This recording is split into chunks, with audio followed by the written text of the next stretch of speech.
महाकारुणिक बुद्ध परम श्रद्धेय बाबा साहब डॉक्टर अम्बेडकर को नमन करते हुए, भारत के महान भिक्षु परम श्रद्धेय भिक्षु करुणाशील राहुल को नमन करते हुए, आप सभी उपासक उपासिकाओं के लिए मंगल कामनाएं।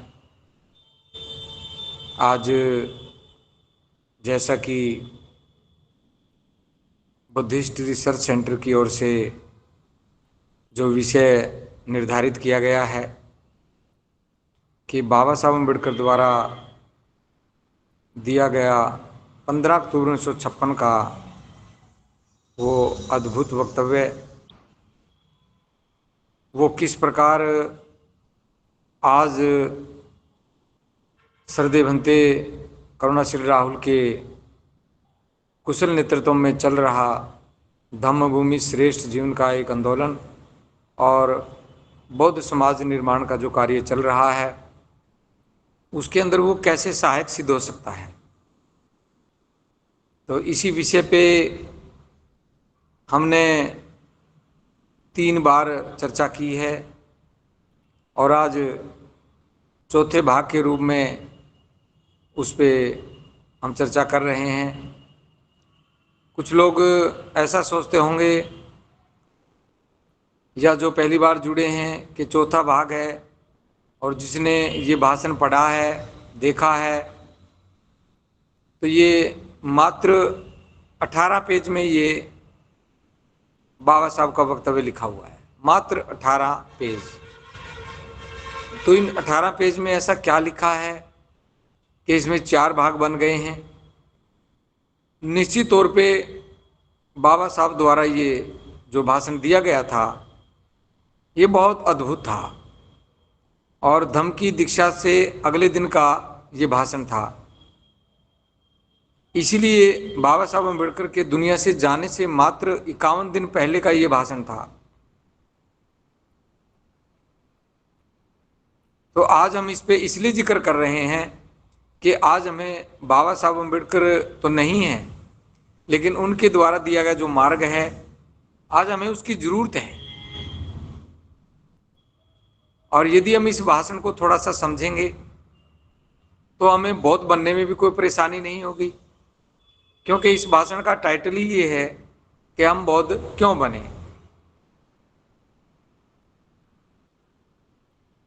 इसका टाइटल को देख करके इसके अंदर जो कुछ लिखा है वो हमें बौद्ध क्यों बने इसके बारे में पूर्ण रूप से हमें बताता है और हमारा मार्ग प्रशस्त करता है, हमारा मनोबल भी बढ़ता है, क्योंकि हमें मार्ग साफ नजर आता है। और जो लोग 10 नवंबर के ग्रेटर नोएडा में गौतम बुद्ध यूनिवर्सिटी में जो श्रद्धेय भिक्षु करुणाशील राहुल के कुशल नेतृत्व में बौद्धों की आचार संहिता का इनॉग्रेशन हुआ, उसमें जो लोग गए, जिन्होंने भंते जी के उस महत्वपूर्ण उद्घोष के साथ कि मैं बौद्ध हूँ, बौद्ध मेरा समाज है और मैं जाति से मुक्त हूँ, तो जिन भी उपासक उपासिकाओं ने वहाँ खड़े होकर के हाथ ऊपर करके अपनी स्वीकृति दी और बड़े उत्साहित मन से व्यवस्था निर्माण के इस आंदोलन में काम करने की इजाजत दी, तो निश्चित तौर पे उन लोगों के लिए तो बहुत जरूरी है इस भाषण को बार बार पढ़ना और बार बार समझना, और किसी भी प्रकार से जो रिकॉर्डिंग यदि आपको मिले तो उसको भी सुनना कि किस प्रकार बाबा साहब अम्बेडकर ने हमारा मार्ग दिखाया और श्रद्धेय भंते जी ने उसको अपने व्यवहार में उतार करके किस प्रकार बाबा साहब का वो सपना पूरा कर रहे हैं, बाबा साहब का वो बचा हुआ कार्य, बौद्धों की अपनी व्यवस्था निर्माण और देश को बौद्ध में बनाना, धम्म को स्थापित करना और उसका प्रचार प्रसार करना, किस प्रकार इस महान कार्य को सरदेव भंते जी ने अपने कंधे पर लिया और इस कार्य में बिना रुके बिना थके लगातार परिश्रम कर रहे हैं। तो इसमें आज हम विशेष करके कुछ बातों पे हम जिक्र करेंगे। इसके ये पेज नंबर 16 है। तो इसमें बाबा साहब लिखते हैं कि जो कोई भी धर्म है, गरीब व्यक्ति धर्म को इस प्रकार चाहता है क्योंकि उसको उसमें आशा मिलती है। धर्म उसको आशा देता है और उसकी समस्याओं के निदान के लिए उसका मार्ग प्रशस्त करता है। लेकिन इसमें बाबा साहब अम्बेडकर ने ईसाई धर्म के बारे में थोड़ा बताया। जब ईसाई धर्म की शुरुआत हुई तो इसमें जो काम करने वाले लोग थे वो दलिया और खिचड़ी बांटते थे। गरीब लोगों को, जो असहाय लोग थे, उनके प्रति करुणा करके और उन्हें दलिया और खिचड़ी बांटते थे। और बाबा साहब अम्बेडकर ने इसमें एक मिस्टर गिबन करके एक बहुत महत्वपूर्ण व्यक्ति थे उस समय के, उसका जिक्र किया है कि उन्होंने ईसाई धर्म को भिखारियों का धर्म कहा, कि ये तो भिखारियों का धर्म है। तो बशर्ते आज के समय में भी इसी प्रकार बाबा साहब ने उस समय भी शंका जताई और बहुत सारे लोग कहते भी होंगे। बाबा साहब ने कहा कि ये तो कुछ विशेष जाति, जो अछूत जातियां थी, उन्हीं का एक धर्म बनकर रह गया। तो मिस्टर गिबन के उदाहरण के साथ मिलाते हुए बाबा साहब ने ऐसा कहा और ये भी कहने का प्रयास किया कि भारत में जो कुछ भी होता रहा वो कोई बात नहीं, लेकिन बाहर जाकर के देखो। बाहर यदि किसी दूसरी आस्था के व्यक्ति के यदि मूर्तियां रखी जाएं, जैसे भारत में कुछ बहुत सारे नाम हैं इस प्रकार, बाबा साहब ने इनके नाम लिए हैं, जैसे राम है, कृष्ण है और दूसरे इस प्रकार कोई भी दूसरी व्यवस्था का कोई व्यक्ति हो जो अपने समय में उनकी व्यवस्था के लिए वो एक आदर्श हो, तो बाहर यदि भारत से बाहर देखेंगे तो उनको कोई नहीं जानता। बाहर तो सिर्फ महाकाणिक बुद्ध को जानते हैं। एक और ऐसे लोगों की मूर्ति रखी जाए और एक और महाकाणिक बुद्ध की मूर्ति रखी जाए तो महाकाणिक बुद्ध की एक भी प्रतिमा, एक भी मूर्ति बचेगी नहीं और उनकी कोई मूर्ति खरीदेगा नहीं। इस प्रकार बाबा साहब अम्बेडकर ने कहा इस भाषण के जरिए कि ये इतना महत्वपूर्ण धम्म है जिसकी दुनिया में इतनी मान्यता है, लोग बुद्ध को मानते हैं, फिर ये धम्म स्थापित हुए बगैर कैसे रह सकता है? ये तो स्थापित होगा ही होगा भारत में। इतना विश्वास बाबा साहब ने जताया। इतना ही विश्वास लेकर के सरदेव भंते जी इस कार्य में लगे हुए हैं और जो ना होने वाला कार्य था वो भी 10 नवंबर को सरदेव भंते जी ने किया। और अब जैसे गूगल मीट चलती है, जो भी इसमें कोई वंदना करवाता है, कोई वक्ता बोलता है, पूछता है, कोई प्रश्न करता है, तो सबसे पहले वो यही कहता है कि मैं बौद्ध हूँ और बौद्ध मेरा समाज है और मैं जाति से मुक्त हूँ। ये बिल्कुल ना होने वाला काम सरदेव भंते जी ने किया है और पूरे विश्वास के साथ कि जब बाबा साहब कह रहे हैं कि ये धम्म फिर से स्थापित होगा, इसके कौन रोक सकता है, जबकि महाकाणिक बुद्ध की इतनी प्रसिद्धि है। तो इसी पेज पे जब बाबा साहब ये लिखते हैं कि मिस्टर गिब्बन ने ये कहा कि ये तो भिखारियों का धर्म है और आज वह पूरे विश्व का सबसे बड़ा धर्म बन गया है। आज यदि हम इसको ठीक से देखें तो सरदेव भंती जी ने भी जो धम्मभूमि की एक बहुत महत्वपूर्ण योजना है उसका जिक्र आपने कई बार सुना होगा कि एक मुट्ठी आटा, ये एक मुट्ठी आटा से भंती जी चाहे 18 मार्च का प्रोग्राम हो, चाहे कोई और प्रोग्राम हो, चाहे किसी भी आपदा में किसी को आटा दाल चावल चीनी बांटना हो, तो भंती जी का जो ये आह्वान एक मुट्ठी आटा का है, निश्चित तौर पे ये ईसाइयों के धर्म की शुरुआत की याद दिलाता है। इसीलिए बाबा साहब ने इसका जिक्र किया होगा कि यदि कोई समझेगा तो वो भी इस प्रकार का कुछ न कुछ आज के समय के अनुसार करेगा। और ये धम्मभूमि की एक महत्वपूर्ण योजना कि एक मुट्ठी आटा, इसी एक मुट्ठी आटा से भविष्य में जब भी बौद्धों की व्यवस्था स्थापित होगी तो इस एक मुट्ठी आटा का जिक्र किया जाएगा। और बहुत सारे लोग कहते हैं, हमारे सामने भी लोग कहते हैं कि एक मुट्ठी आटा कौन उठा करके चले, एक मुट्ठी आटा हम कैसे दें। लेकिन भविष्य में जब इस आंदोलन का जिक्र चलेगा कि भारत फिर से बौद्ध में कैसे हुआ, तो बाबा साहब अम्बेडकर के इस भाषण का जिक्र होगा। और जो बहुत विद्वान मिस्टर गिब्बन का भी जिक्र होगा और दलिया और खिचड़ी का भी जिक्र होगा। तो उसी में सरदेव भंती जी के नेतृत्व में धम्मभूमि की ये एक मुट्ठी आटा का भी इसमें जिक्र होगा। सरदेव भंती जी ने एक मुट्ठी आटा क्यों लिया? यही योजना प्राथमिकता के आधार पे बौद्ध धर्म की स्थापना के लिए इसको प्राथमिकता क्यों दी, इसको महत्व क्यों दिया?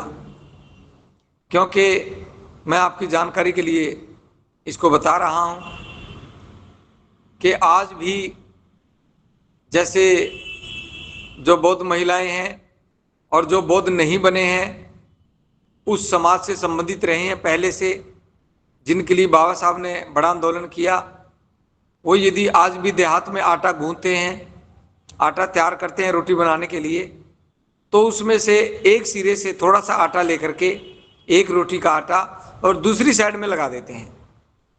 ये बौद्धों की पुरानी परंपरा है, हमारे पूर्वजों की सर्वश्रेष्ठ परंपरा है कि ये जो पहली रोटी है ये कोई भी भिक्षु यदि भिक्षाटन के लिए आएगा तो उस भिक्षु को दी जाएगी। समय के अनुसार जो व्यवस्थाओं में चेंज हुआ, क्रांति प्रतिक्रांति का दौर आया, तो ये व्यवस्था तो जो की तो चलती रही, लेकिन इसके बारे में लोग ठीक से जान नहीं पाए। तो ये एक मुट्ठी आटा वही है कि एक रोटी भिक्षु की, और उसी एक मुट्ठी आटा से सरदेव भंती जी ने 1-1 लाख लोगों को भोजन कराया। निश्चित तौर पे ये एक मुट्ठी आटा बाबा साहब अम्बेडकर द्वारा बताए गए इस दलिया और खिचड़ी का जो एक धर्म का साधन बना, उसी प्रकार एक मुट्ठी आटा भी आज के समय में बौद्ध समाज और उसका निर्माण, उसमें एक मुट्ठी आटा का बहुत बड़ा योगदान रहेगा। और भविष्य में, आज तो ये बाबा साहब के भाषण का जिक्र है, जब कभी सरदेव भंती जी के भाषण का जिक्र होगा तो उस समय के लोग तुलना करेंगे कि आज इस एक मुट्ठी आटा का क्या प्रयोजन है, तो लोग उसकी चर्चा करेंगे कि ये एक मुट्ठी आटा क्यों रखा गया। तो इस प्रकार ये बाबा साहब की ये बात आज भी हमारे बौद्ध समाज की इस व्यवस्था निर्माण में बड़ी सहायक है। इसके अलावा बाबा साहब ने इसी वक्तव्य में ये कहा कि हम अपने राह से जरूर जाएंगे, विरोधियों की बुखलाहट से और विरोधियों की बाधाओं से ना घबराते हुए बाबा साहब ने कहा कि हम तो इसी रास्ते से जाएंगे। वो अपनी राह से जाएं, जो जाना चाहता है। जैसे आज भी बहुत सारे लोग कहते हैं कि जाति कैसे छूटेगी, विवाह में तो दावत खानी ही पड़ेगी, बारात जाए बगैर कैसे शादी होगी, खर्चा तो होगा ही, भोजन तो कराना ही पड़ेगा, लोगों को दावत तो देनी ही पड़ेगी।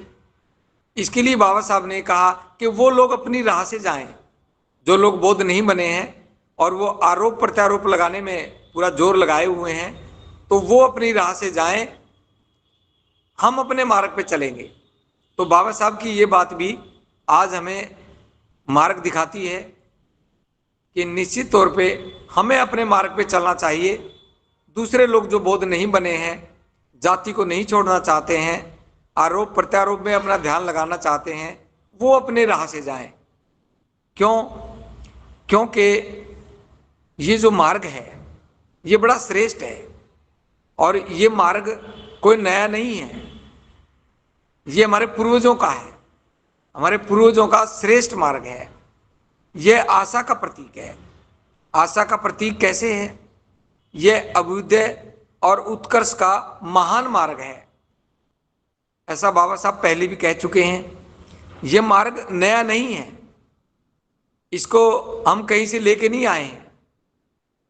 2000 साल पहले भी बौद्ध धर्म भारत से ही यहाँ से पैदा हुआ, यहीं इसकी खोज हुई, और यह पूर्ण रूप से भारतीय है, और यह है श्रेष्ठ मार्ग है। अब ये श्रेष्ठ मार्ग क्यों है, इसको थोड़ा सा ध्यान से देखेंगे आप। सरदेव भंती जी ने भी इस पे स्लोगन लिखा कि हम विश्व में सर्वश्रेष्ठ हैं, बस अपनी श्रेष्ठता का परिचय दें।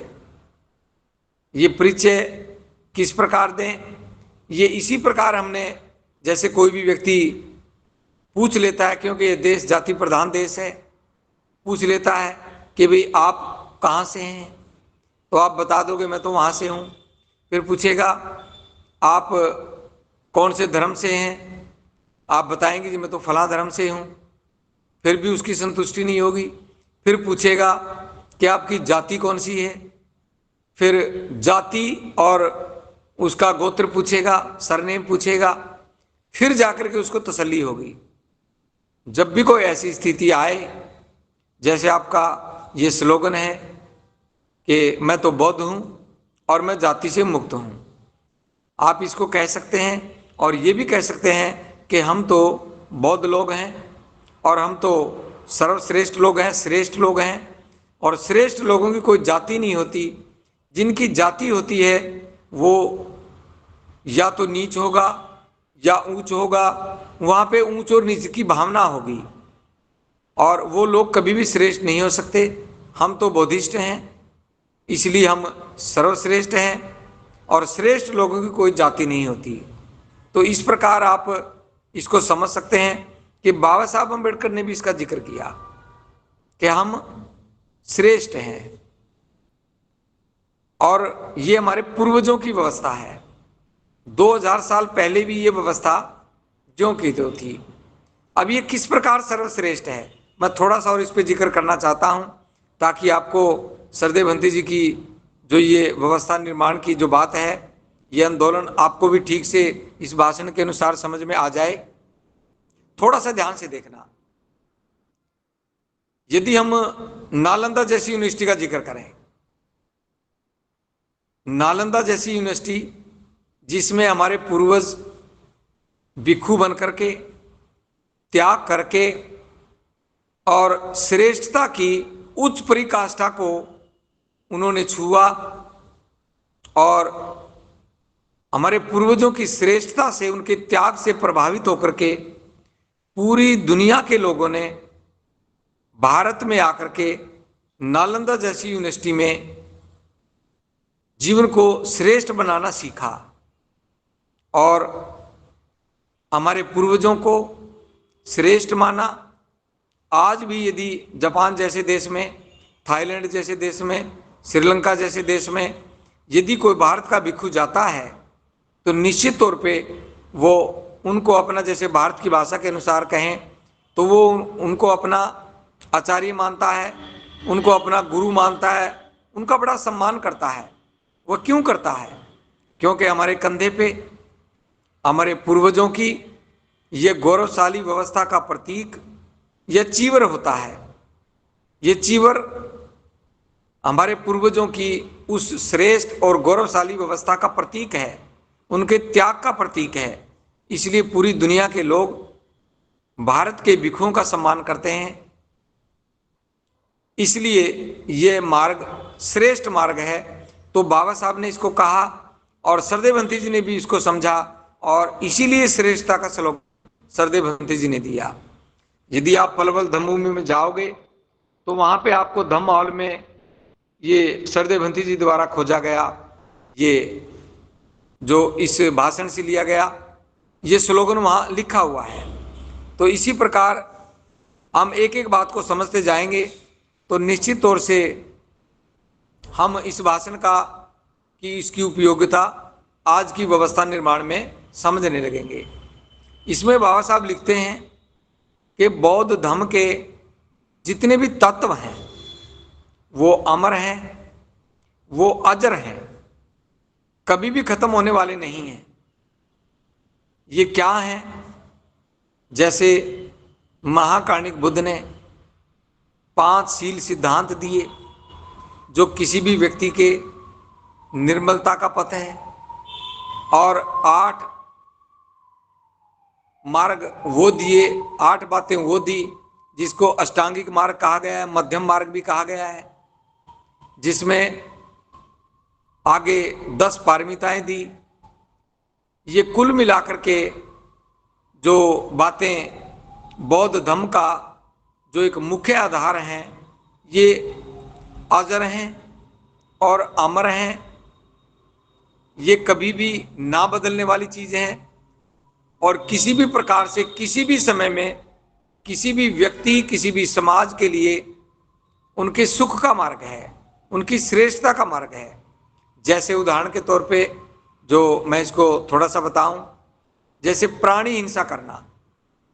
कोई भी व्यक्ति प्राणी हिंसा करेगा तो वह दुखी होगा, और जो प्राणी हिंसा नहीं करेगा वो सुखी होगा, क्रोध से बचेगा। जो भी प्राणी हिंसा नहीं करेगा वो क्रोध से बचेगा, उसके मन में करुणा और मैत्री पैदा होंगी, और मन में भाईचारा का विचार आने लगेगा, एक मित्रता का भाव आने लगेगा। दूसरा, वह चोरी नहीं करेगा। यदि कोई चोरी करता है तो उसका मन भी ठीक नहीं रहता और वह हमेशा दुखी रहता है। जो व्यक्ति व्यभिचार करता है, जो तीसरा सिद्धांत है जो अमर और अजर है, जो वासनाओं से दूर रहता है, चरित्रवान बना रहता है, उसके भी जीवन में सुख आता है, और यदि कोई चरित्रहीनता करता है तो उसके जीवन में दुख आता है। और जो झूठ चुगली निंदा से दूर रहता है और जो किसी भी प्रकार का नशा नहीं करता है, ये 5 सिद्धांत अमर और अजर हैं। ये बात बाबा साहब ने इसमें एक लाइन में लिखी, लेकिन सरदेव भंती जी ने पूरा बुद्ध और उनका धम्म ग्रंथ की रिसर्च करके और सरलता के साथ लोगों को धम्म समझाने का कार्य किया, और सच्चा और अच्छा बोध बन करके समाज के अंदर एक उदाहरण बनने के लिए कहा। तो इस प्रकार जो भी तत्व हैं, अष्टांगिक मार्ग हैं, वो भी अजर और अमर हैं। उनमें भी किसी भी प्रकार का कोई चेंज नहीं किया जा सकता, क्योंकि वो व्यक्ति के जीवन का एक अद्भुत मार्ग है, वह निब्बान का पथ है। यदि कोई भी व्यक्ति अष्टांगिक मार्ग पे चलता है तो निश्चित तौर पे उसके लिए निब्बान का पथ खुलता है, और यदि लगातार वो अपने चित्त को पवित्र बना करके रखता है, धम्म प्राणता के पथ पे चलता रहता है, तो फिर उसे परम सुख प्राप्त होता है, जिसकी जिज्ञासा पूरी दुनिया में महान लोगों ने की है, सभी घर त्यागी लोगों ने की है। ऐसा ये बुद्ध का मार्ग है जो अजर और अमर है। बहुत सारे लोग बड़े प्रश्न करते हैं कि वे बौद्ध ही क्यों बना जाए? इसलिए बना जाए कि इसके जो आधार तत्व हैं वो अजर और अमर हैं। इसलिए सरदेवंती जी ने इन शीलों पे जोर दिया, अष्टांगिक मार्ग पे जोर दिया और सच्चा और अच्छा बौद्ध बना करके बौद्ध समाज की स्थापना के निर्माण में इस महत्वपूर्ण भाषण का योगदान इसमें लिया। आगे इसमें जो जिक्र आया है कि जब बौद्ध धर्म इतना मजबूत है, इतना सर्वश्रेष्ठ है, हमारे पूर्वजों की गौरवशाली व्यवस्था है, फिर ये पतन कैसे हुआ? तो आज के संदर्भ में सरदेवंती जी ने भी इस पे बहुत बड़ी रिसर्च की और इसी वक्तव्य में बाबा साहब ने इसमें बहुत ही ज्ञानवान और बहुत ही श्रेष्ठ महान भिक्षु नागसेन का जिक्र किया है। भिक्षु नागसेन राजा मिलांडर यानी कि राजा मिलिंद के साथ जो संवाद हुआ, राजा मिलिंद भी बहुत बड़ा विद्वान था, राजा के साथ साथ वो शास्त्रार्थ भी करता था। बहुत सारे ऐसे जो ज्ञानवान लोग अपने आप को कहते थे, विशेष करके दूसरी व्यवस्था के ऐसे लोग जो अबौद्ध थे, उनको कई लोगों को हराया। लेकिन जब भिक्षु नागसेन से उनकी बात हुई तो भिक्षु नागसेन ने उनकी प्रत्येक बात का उत्तर दिया और उन्हें संतुष्ट किया। इसका जिक्र भी बाबा साहब अम्बेडकर ने इस भाषण में किया। इसलिए हमारे लिए भी बहुत जरूरी हो जाता है कि राजा मिलिंद और भिक्षु नागसेन का क्या संवाद रहा, कौन सा संवाद मुख्य रहा, तो बाबा साहब ने कौन से ऐसे संवाद को लिया, उस पर हम इसमें जिक्र करना चाहते हैं। तो उसमें मुख्य रूप से जो बाबा साहब ने इसका जिक्र किया कि कोई भी धर्म उसका पतन कैसे हो जाता है, तो ये आज के समय में हमारे लिए भी बहुत जानना जरूरी है कि बौद्ध धर्म का पतन कैसे हुआ होगा, भारत में कम कैसे हो गया, दूसरे देशों में कैसे बढ़ गया और इसको किस प्रकार फिर से स्थापित किया जा सकता है, कैसे व्यवस्था बनाई जा सकती है, उन चीज़ों पे हमारा ध्यान जा सकता है। इसको थोड़ा ध्यान से सुने, ये बहुत महत्वपूर्ण है। जैसे इसमें मुख्य तौर पे 3 बातें कही गई। जैसे पहला इसमें कहा गया कि जिस भी धर्म के मूल में गंभीरता नहीं होती, जिस भी धर्म के मूल में सच्चाई नहीं होती, वह धर्म ज्यादा दिन तक नहीं चल सकता। उसके लिए एक न एक दिन पतन का मार्ग जरूर आएगा। लेकिन बौद्ध धर्म एक बहुत गंभीर है, अति गंभीर है। इसमें किसी भी व्यक्ति के सुख का मार्ग छिपा हुआ है। बस इसके प्रचारक उस प्रकार प्रचार करें कि निश्चित तौर पे लोगों को ये सरलता के साथ समझ में आ जाए और उन्हीं की भाषा में इसको समझाया जाए। यदि उनकी भाषा में नहीं समझाया जाएगा और यदि किसी भी धर्म में के मूल में गंभीरता नहीं होगी तो उसका पतन होगा।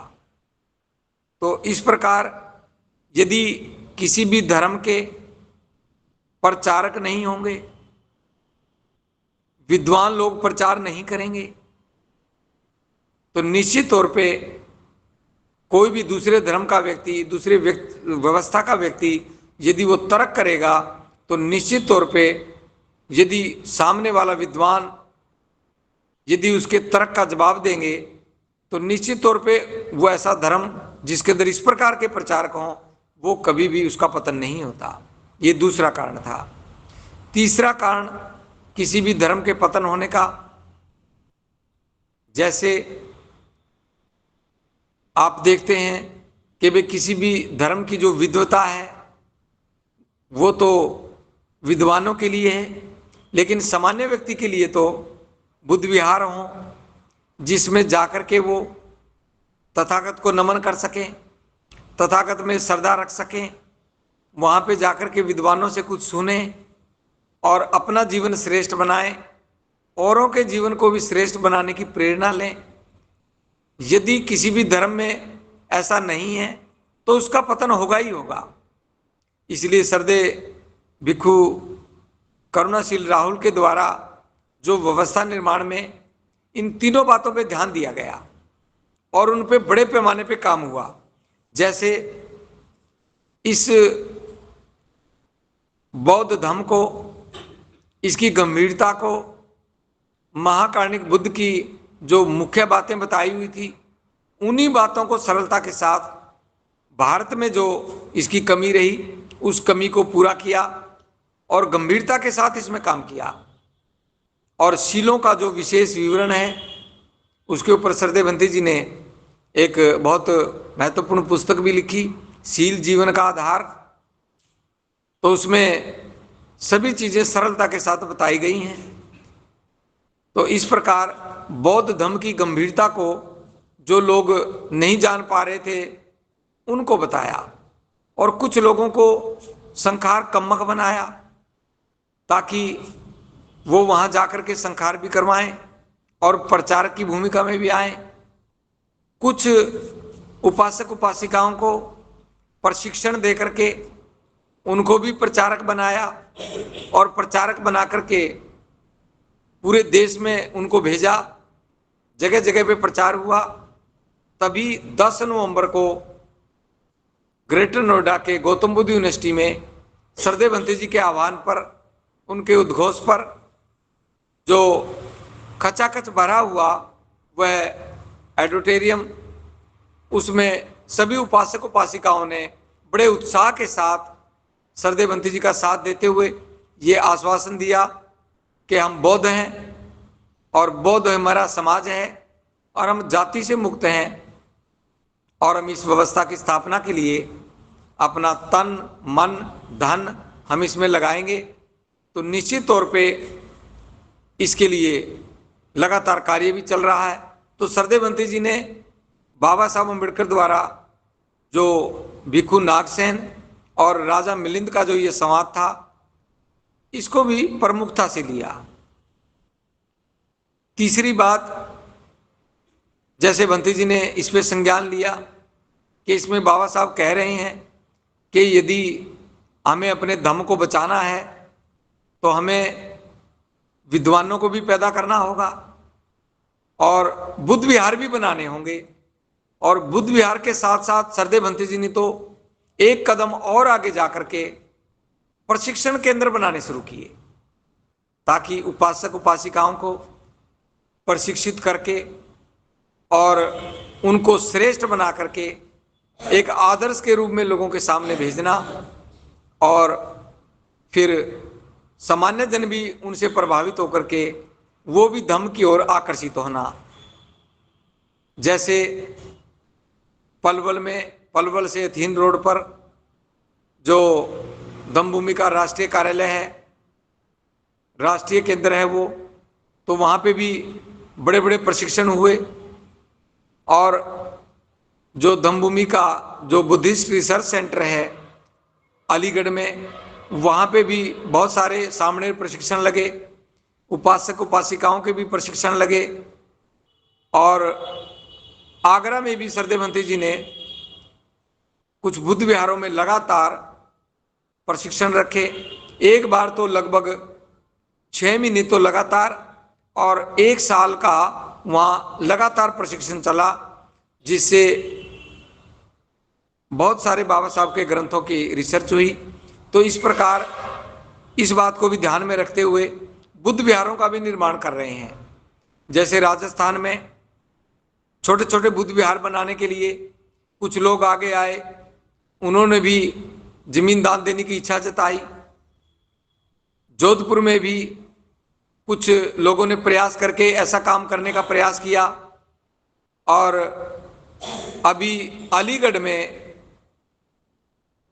लगभग 3 एकड़ जमीन खरीद करके और वहां पे ध्यान साधना प्रशिक्षण शिविर, उपासक उपासिकाओं का धम्म प्रशिक्षण शिविर और भिक्षुओं के भी प्रशिक्षण के लिए और ठहरने के लिए वह केंद्र भंते जी बनाने जा रहे हैं। और पिछले दिनों ही वो जमीन ली गई है और निश्चित तौर से अगले साल के में ये एक बहुत महत्वपूर्ण और एक मंगल कार्य होगा कि एक ऐसा प्रशिक्षण केंद्र बनेगा जिसमें उपासक उपासिकाएं लगभग 200 लोग बैठ करके वो प्रशिक्षण भी लेंगे और ध्यान साधना भी लेंगे और वहां रहने का प्रबंध भी होगा। 200 रूम बनेंगे। बहुत सारे लोग दान के लिए भी आगे आए हैं। आज मैं यहाँ अलीगढ़ में हूँ, आज भी हम यहाँ धनीपुर है एक, वहाँ पे गए हम, तो महिलाओं ने भी इसमें इच्छाएं जताई और उन्होंने भी अपनी तरफ से जैसे सामर्थ्य है अपने ही सामर्थ्य से उन्होंने भी दान दिया।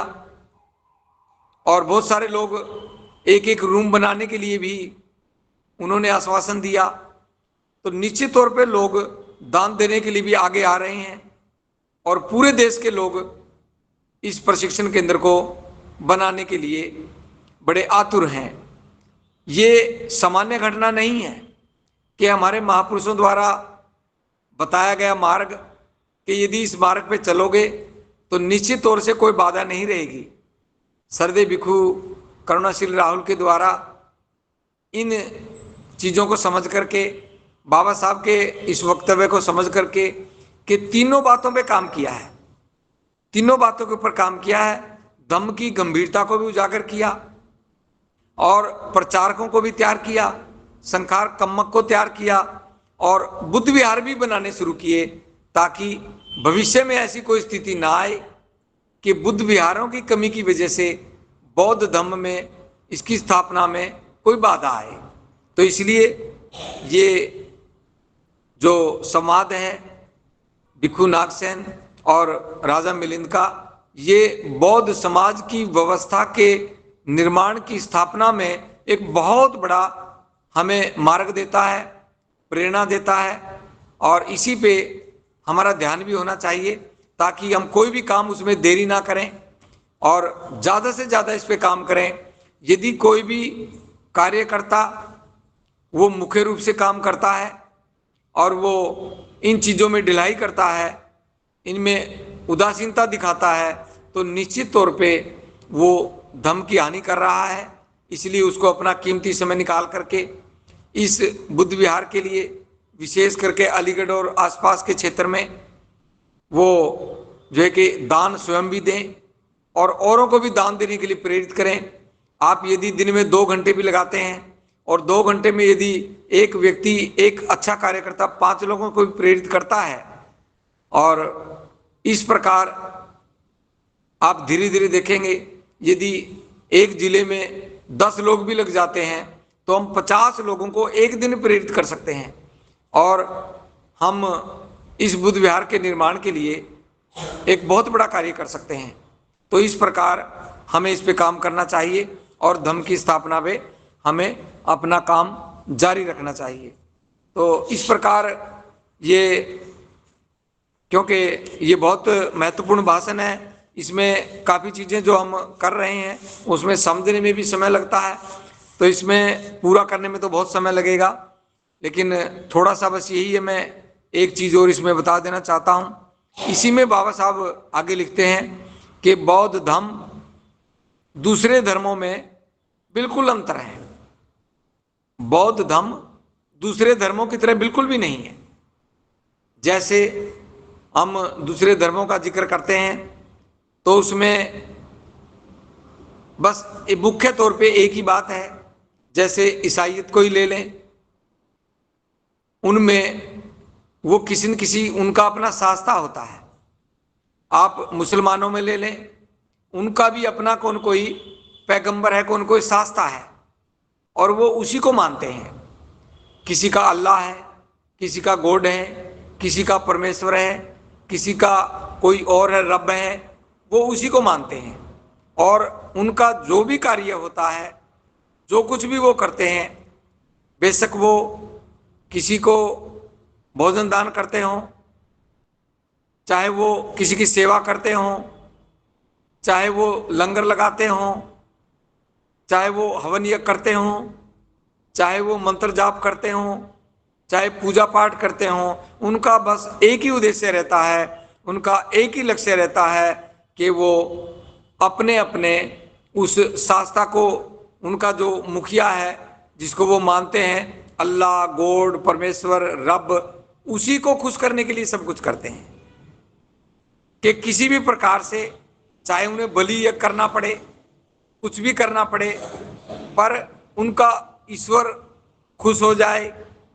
अल्लाह वाले कहते हैं उनका अल्लाह खुश हो जाए, गॉड वाले कहते हैं कि गॉड खुश हो जाए। ये उनका मूल आधार तत्व है। लेकिन बौद्ध धर्म का क्या कहना है? बाबा साहब अम्बेडकर ने इसको इसीलिए लिया कि यदि विस्तार करेंगे तो अपने आप लोग इसको समझने लगेंगे, इसीलिए इसका हम जिक्र कर रहे हैं।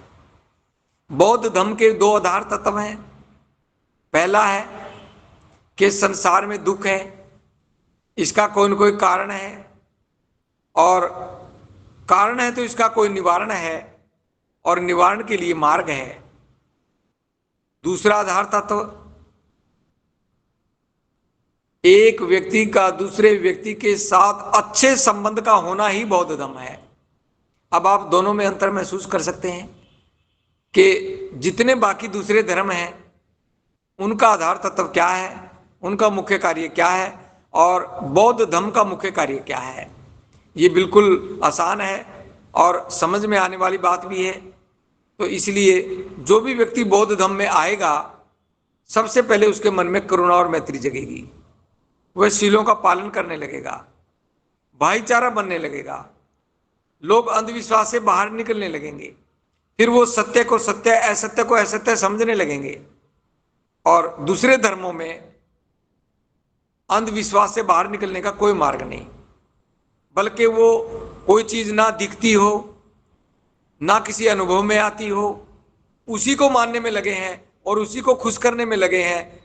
महाकारुणिक बुद्ध का कहना है कि मैं खुश हूं या ना हूं, मेरे लिए कुछ करने की जरूरत नहीं है, बस मेरा तो एक ही उद्देश्य है कि मनुष्य सुखी होना चाहिए, उसके जीवन में दुख नहीं होने चाहिए, वह दुख मुक्त होना चाहिए।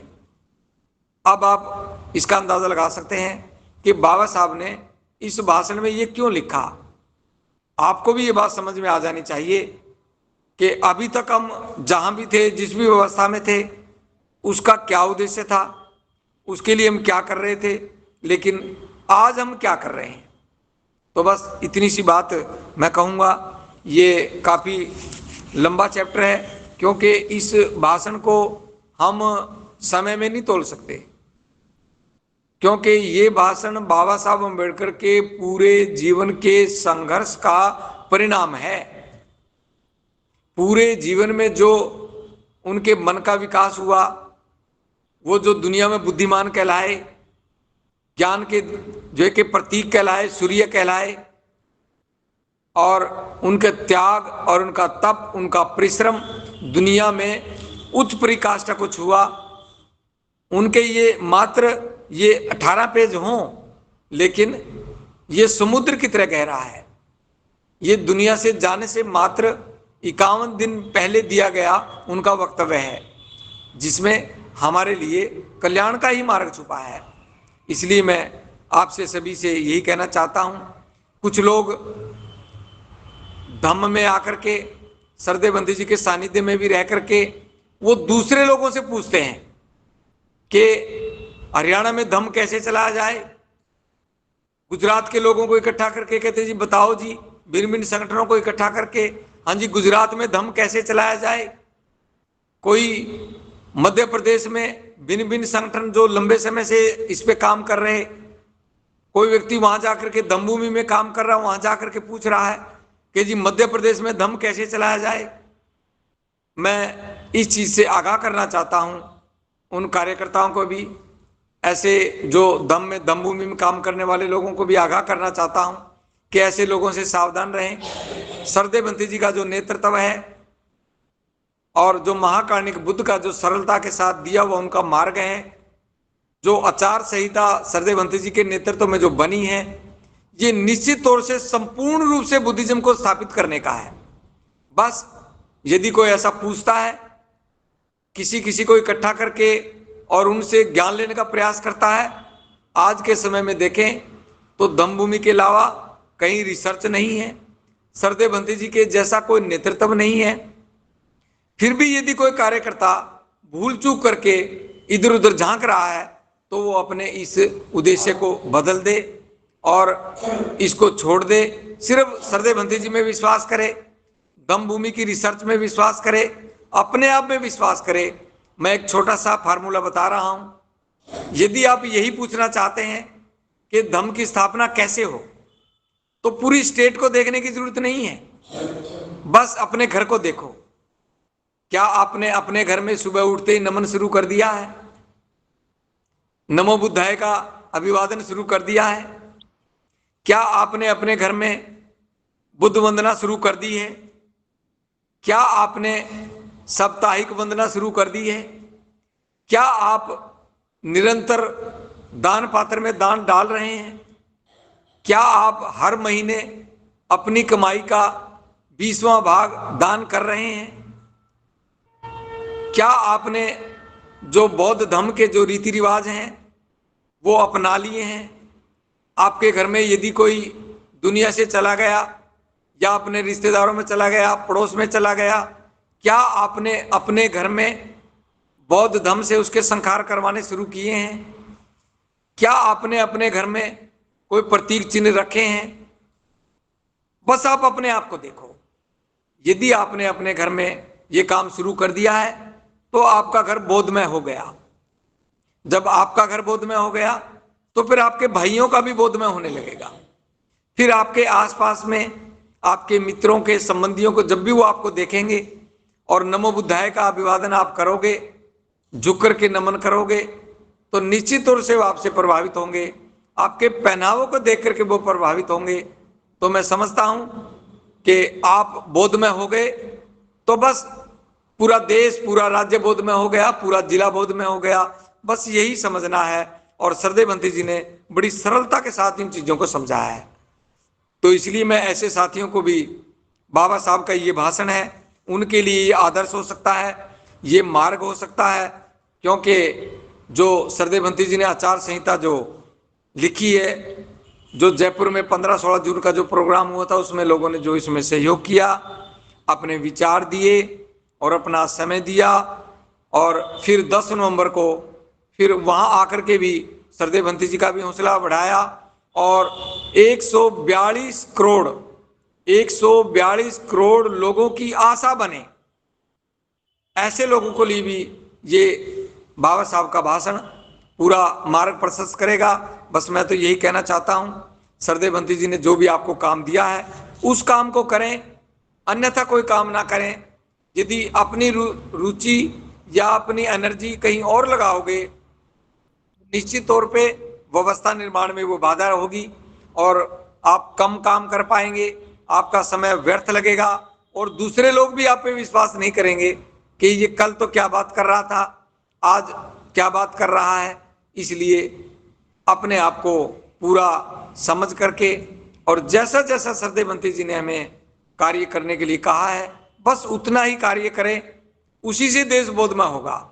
जिनसे हम सलाह मांग रहे हैं उनके पास कोई सलाह नहीं। यदि उनके पास सलाह होती तो वो तो बहुत पहले के इस काम में लगे हैं, वो तो कभी का देश को बोधमय बना देते। और जो लोग जाति नहीं छोड़ पा रहे, जो लोग परंपरा नहीं छोड़ पा रहे और बारात में जाना नहीं छोड़ पा रहे और वो दावत खाना नहीं छोड़ पा रहे, उन लोगों से हम क्या सुझाव लेंगे? वो लोग धम्मभूमि के व्यक्ति को क्या समझा पाएंगे? क्योंकि यहां तो पहले से ही बड़ी रिसर्च चल रही है, यहां तो पहले से ही बहुत बड़ा काम हो रहा है। इसलिए औरों को मार्ग दो, औरों को बताओ कि ये धम्मभूमि की योजना है और ये धम्मभूमि की योजना कोई अपनी नहीं। जैसा जैसा बाबा साहब ने कहा, इसी भाषण का उदाहरण दे दो, इसी भाषण का उदाहरण दे दो कि भाई इस प्रकार बाबा साहब ने कहा और ऐसे ऐसे धम्मभूमि सरदेव भिक्खु करुणाशील राहुल के नेतृत्व में कर रही है। इससे बड़ा और कौन सा मार्ग हो सकता है? इसलिए बस मैं आज के लिए इतना ही कहूंगा। अभी इसमें और भी बाकी है, लेकिन उसके लिए बाद में चर्चा करेंगे यदि कभी फिर से समय मिला तो। आप सभी लोगों ने मेरी बात को ध्यान से सुना और विशेष करके बुद्धिस्ट रिसर्च सेंटर इसके जो संचालक रहे हैं, जो इस पे काम कर रहे हैं, उन्होंने मुझे आज ये इसी भाषण पे चौथी बार बात करने का अवसर दिया। इन सभी का मैं बहुत बहुत आभार प्रकट करता हूँ। ये साधुवाद के पात्र हैं। आप सभी का मंगल हो। सरदेव भंते जी को वंदामी, भिक्षु संघ को वंदामी। आप सभी का मंगल हो। भावतु समंगलम, भावतु समंगलम, भावतु समंगलम। सबका मंगल।